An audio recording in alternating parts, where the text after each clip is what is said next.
Hey everybody, welcome back to the channel Sylvie Talking. Today we'll continue the conversation on the Swedish Institute Scholarship. What you see on the screen is the first video I did. If you haven't watched it, please go watch it before you start this one. And also please remember to subscribe, like, and drop a comment such that YouTube's algorithm can show this video some love. Enjoy this very informative session I had with Daniel. Peace. Please just introduce yourself, like your name, where you're from, and your scholarship. Okay, well, my name is Daniel Andres Gutierrez. I am from Bogota, Colombia. I'm 27 now, and the scholarship that I got is called the Swedish Institute Scholarship for Future Network Leaders. And you had this scholarship like what year? How long have you been in Sweden? I've been here for more or less 3 months. Yeah. Oh, wow. Oh, wow. I just got here. Oh, wow. Okay. Wow. I am happy to be able to talk to you like just 3 months in. So how are you? Did you live in Sweden before going No, now, never. or this is your first time being there? Yeah, this is my first time abroad indeed. Well, I was in some countries in South America, but I never been to Europe before this time. Okay. And how is the weather in Sweden compared to the weather in Colombia? Like from some weeks ago, it was very similar, like cold, but not that much. But today is the first day snowing, so it's very exciting for me because it's my first time getting to know the snow. Yes. I definitely remember that. And mine was worse because I got really sick. Because in my country it's just the rainy season and the dry season. So experiencing winter for the first time, I couldn't go through it. They had to take me to the hospital for a bit. Yeah. It's the same. It's the same for me. I have to go there and touch the snow. It will be my first time. You have to know that. Yes, please do enjoy it. Take as many pictures as you can to keep that memory. I will. Okay. All right. Let's talk a bit about your scholarship. So the scholarship is a Swedish Institute. Is granted by the Swedish Institute. Okay. And how did you hear about it? Well, I was fortunate to live in Bogota, so it's the capital of Colombia. Most of the master's events are held in that city. So maybe 2 years ago, I got to know the whole process to apply to a Swedish university, and they also provided like enough information about the process to like about the available scholarships for universities here and from maybe government institutions, everything.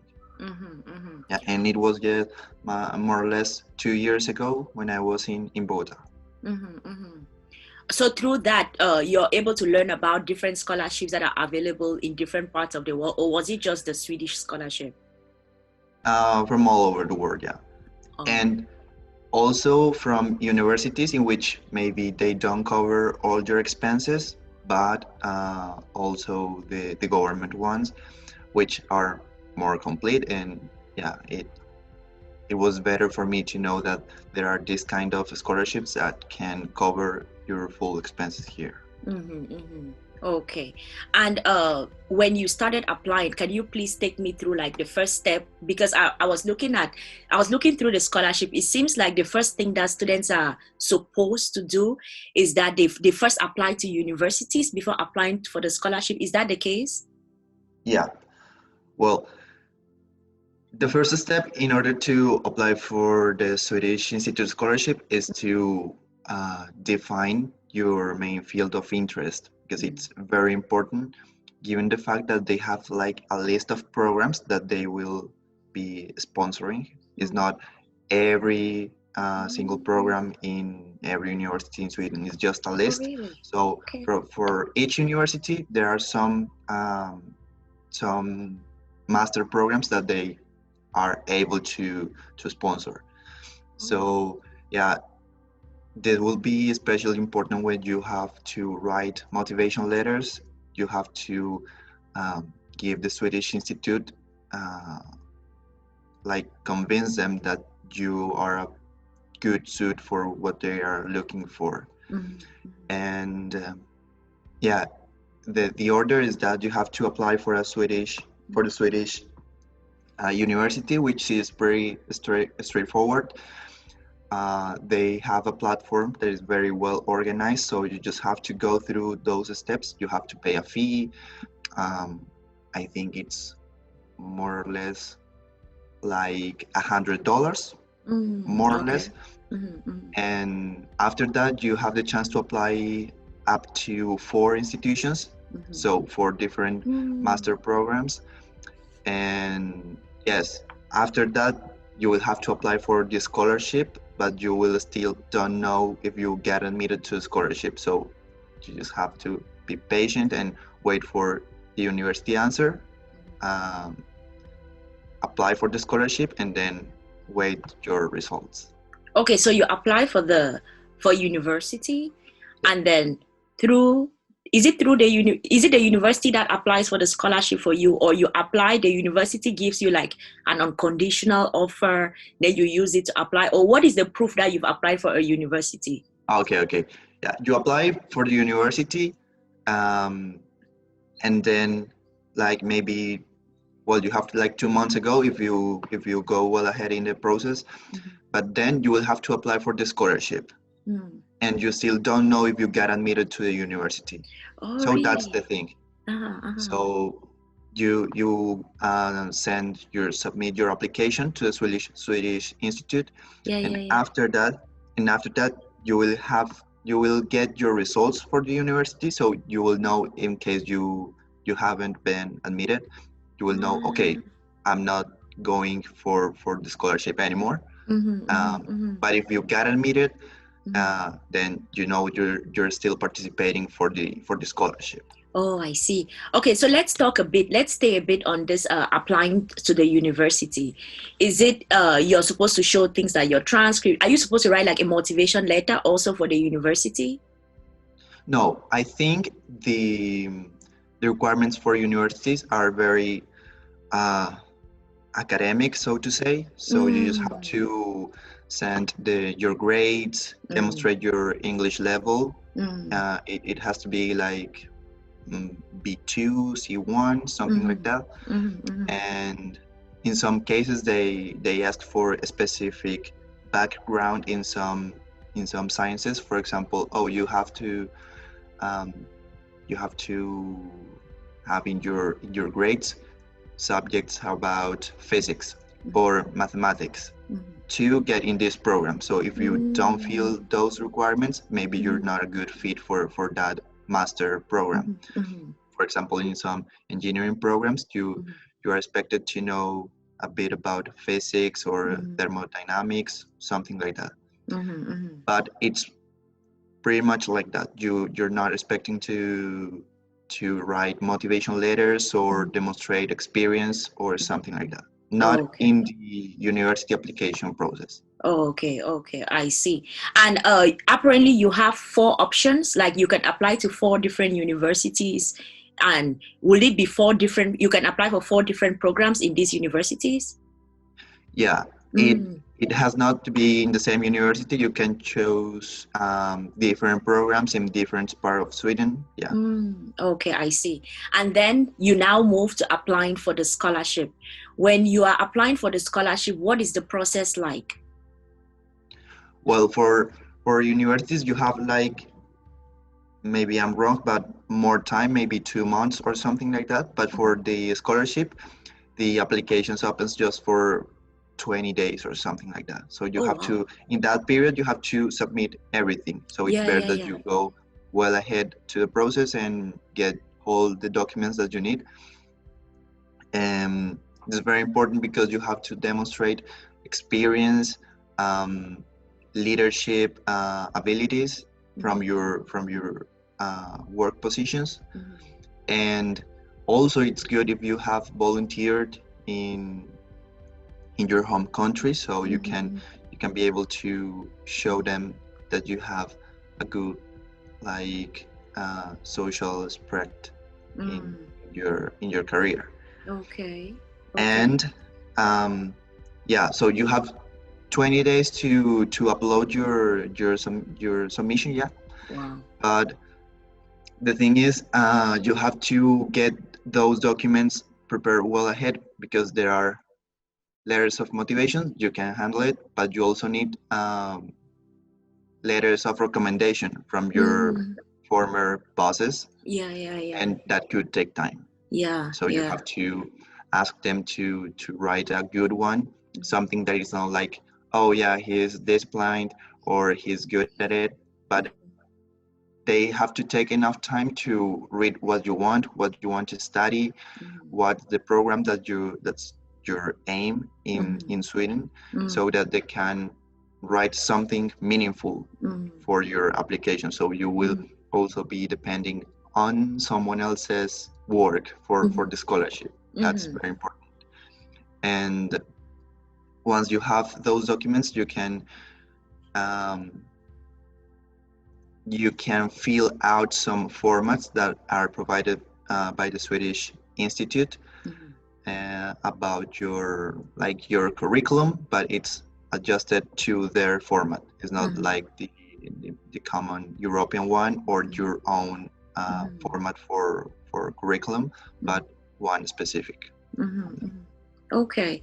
So the main thing, so with the recommendation letter, you have to make sure that you ask ahead of time, and in asking you need to explain to whoever is writing your recommendation letter what you're going to study in Sweden, what you plan to, your areas of interest, and then what you've been doing before, such that they can tie it in order to write an appropriate recommendation letter. Exactly. So of course your former bosses have to know you better than every other coworker there. Yeah. So maybe talk over a coffee.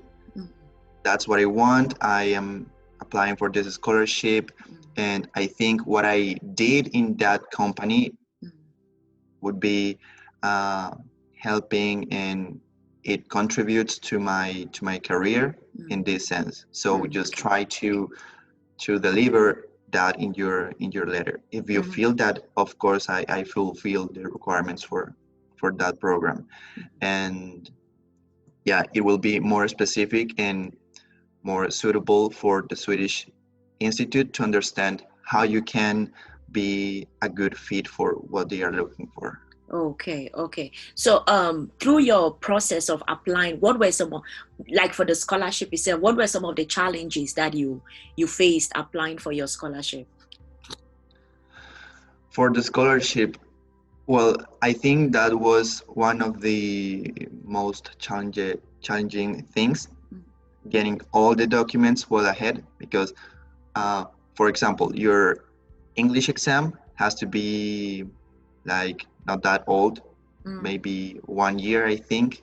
So you have to plan your time, and it has to be well described in your timetable, so you don't forget to have a recent IELTS test or TOEFL test in order to get your a recent result for your scholarship. But also all the recommendation letters, and if you're trying to send enough, you have 4 programs, so you are able to apply for 4 different scholarships in the same platform for the Swedish Institute, but maybe you want to motivate each one. In my case, I just did it with 2, because I felt like 2 of the programs that I chose, they were not so related. I was still interested in them, but they were not so similar amongst them. So I just had to do it with 2 of them. But if you have to do it with 4, with the 4 programs, it will take time. You will have to write 4 times number the motivation letters and the recommendation letters, everything. So you have to take that into account. And that was one of the most challenging things, but also write the motivation letter is challenging, because you have to really spend time on it. It's very important. It seems like one more requirement, but it's not. I think the decision that they will be making will be based fairly upon that letter, because it's the way in which you can convince them that you're a good fit. So you should And spend more. Oh yeah, go ahead. Yeah, I think you have to spend more time in the motivation letter, and you have to write it in a good English. Maybe ask a friend to review the letter, check it out, see if the grammatics are good. It has to be perfect, neat, clear. So try to spend a lot of time in those letters. Yeah. And is there like a page limit, like a number of words limit, or you can write as much as you want? No, there's a limit, and there's a format. So it says how many characters you have to write. It's not like every font you want. No, it's already given in the website. They provide a word format in which you know how much you have to write. And I think you can't even write more than allowed. You will be you won't be allowed to write more than it's permitted. I see. Yeah, because it's a particular form and you have to fill it up online, so you really cannot write above what they ask for. I see. So just I'll probe a little bit more into these challenges that you face in terms of like first time wise, and also writing your motivation letter. What were the things how did you overcome this challenge? How when you were sitting with yourself to write your motivation letter, what were the things that you thought about that made you write a very strong and compelling motivation letter that made them give you the scholarship? Well, I think it was very difficult for me because it's something almost cultural. Colombians wait until the very last moment to get the things done, and it's a mess. But it was very important for me. I didn't have any other option than a scholarship to go to study abroad, and knowing that you have to put a lot of effort in those kind of things. So I went through tons of websites looking for good motivation letters. There is even like some websites in which they just upload many recommended motivation letters. Oh, samples. And yeah, exactly. And they also provide the grade that they got from each university. So for example, for the MIT, it was 4 stars, but for I don't know, Nottingham in England, it was 5 stars. So you know how can it be graded by the institution. That's very useful. You kind of learn how to be honest in your motivation letters, but to deliver what you want to deliver, and you have to convey ideas in a very straightforward way, but also be humble when you're talking about yourself, but also like send your strong position for what you want to do. So you know you're a good fit, just show it and do it in a good manner, in a good way. So I think that was the most challenging thing. But yes, I went through different websites, and I asked some friends abroad to check my letters, so they could know like, well, this doesn't sound so good, or you can fix this or that, something like that. Oh, I see. Okay, that's nice. I think I never thought about the idea of looking through like what the grading of what has been done before, such that you can have a good idea of how good it is or how not good it is. Yeah, it's very useful. Yeah, that's very useful. So if you look back throughout your entire process of applying for this scholarship, if you were to start applying for the scholarship today, what are the things that you would do different? Like, what did you learn throughout this journey of applying for this scholarship? Oof, a lot. But one of the most important things is that it doesn't even matter what is your culture, you have to change your mind, your swifting, your whole world. You will be living with different people from all over the world. So you have to keep in mind that everything is gonna be different. So you have to start thinking different. Uh, it's better to prepare everything well ahead. It's better to plan. Planning it is key for this kind of processes. And when I was in Colombia, I got my TOEFL results like 1 week after the application closed. So that was I was in panic by that moment. Yeah. And it's not good because that stress, plus the letters that you have to write, plus the people that you have to ask for recommendations, plus the papers that you have to download from the web page, you can't forget anything, and there's a lot of documents. It's easy, it's not difficult, but there's a lot to do. So it's not about complexity but quantity. Yeah. And if you do that with plenty of time, it will be good. Otherwise you will be missing or forgetting something. So yeah, I think the most important thing that I learned is planning. Okay, so if you had to give like a final advice to some students in Colombia who are going to be going through this process, you say they should plan like as ahead of time as much as possible. Is there any other advice you will give them? Yeah, I would also recommend that if they feel like their English is not good enough. I have been struggling with English here. This is my first time abroad. This is my first time speaking a foreign language. So it's still difficult, as you can see, but when you first come here, you feel like even if you got a good result in your test, even if you are studying the language, it will be difficult to get that switch in your mind and start speaking every day in daily situations. So I would recommend that they get prepared for that through websites. There's everything is on internet, so they can find a lot of sources. When I was in Colombia, I tried to practice in this website, which is called Conversation Exchange.